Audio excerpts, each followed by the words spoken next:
Did you know that there is one province in the Philippines out of 82 that has been leading in its rice production and combining its production with those of the other 6 provinces in its region is enough to supply the rice needs of the whole of Metro Manila, the Bicol region, and the Visayas?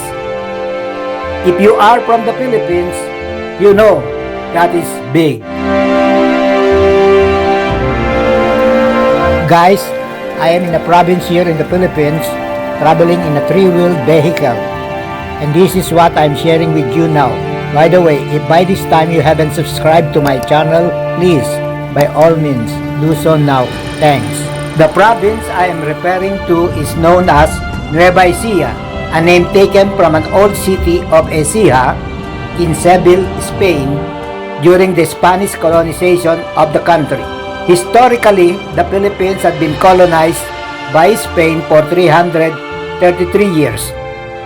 So even though Nueva Ecija had been named after a Spanish city, it was one of the first provinces in the Philippines to revolt against the Spanish rule, and also one of the provinces that declared independence in 1898. But that is not where we are going, guys. It is Nueva Ecija being the leading rice producer. It is the largest province in Central Luzon and the #1 rice producing province, not only in its very own region but also in the entire Philippines. In fact, it has earned a moniker or a label ever since as the Rice Granary of the Philippines. Nueva Ecija, as I said earlier, supplies the rice needs of Metro Manila, the Bicol region, and the Visayas. The province has an endless fields of rice paddies which should almost allow all of the population to have at least a parcel of land of their own to plant and grow rice. The vast rice fields are mostly flatlands and swamps, a natural advantage for rice production.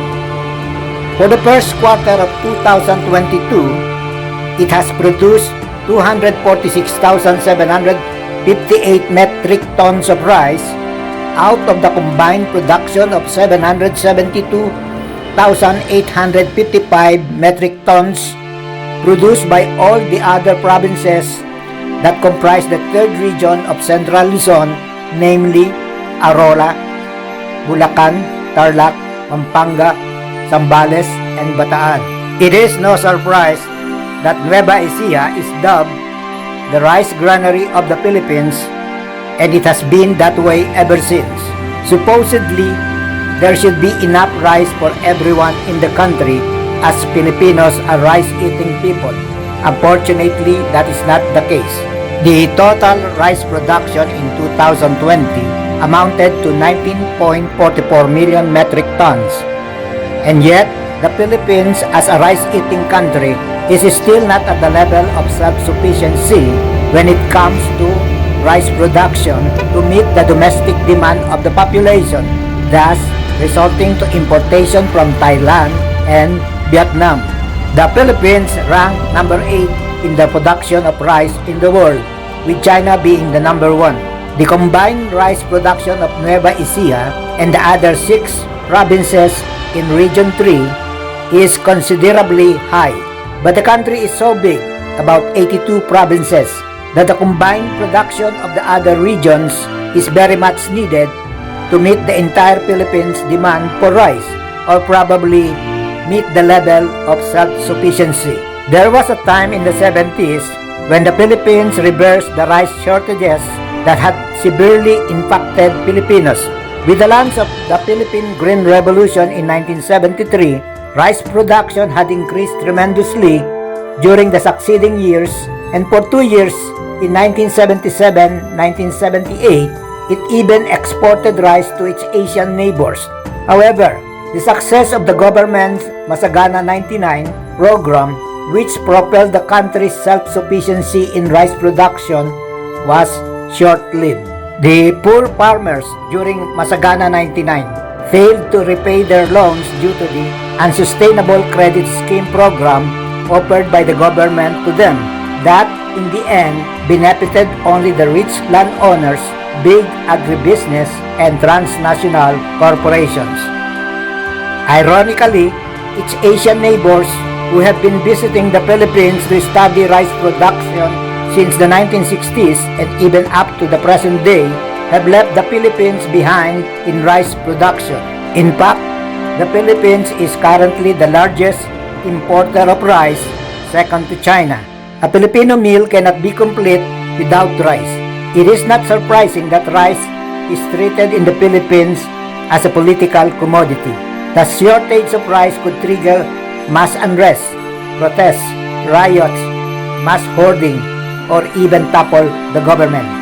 That's how badly Filipinos love rice.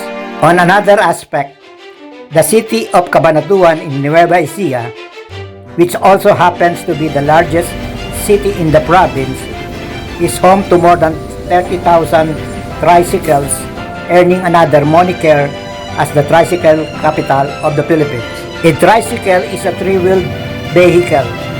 It is a motorcycle affixed with a sidecar that becomes a three-wheeled vehicle.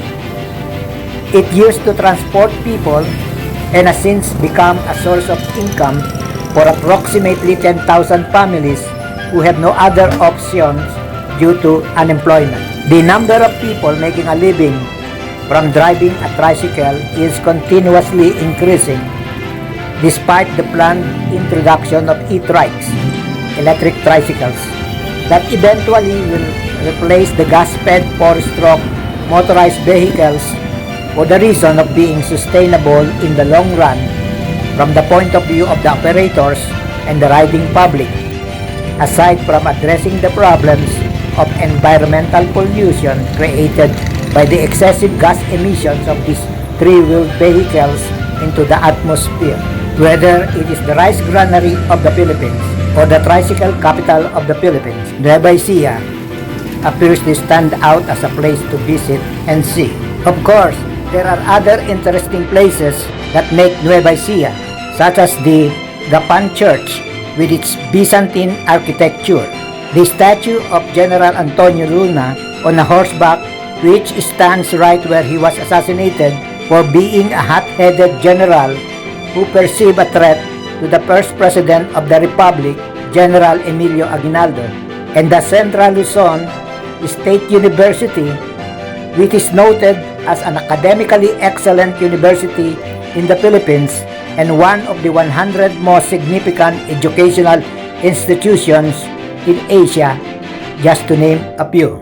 Thus, when you have the time to travel, include Nueva Ecija in your itinerary. You'll be glad you did it.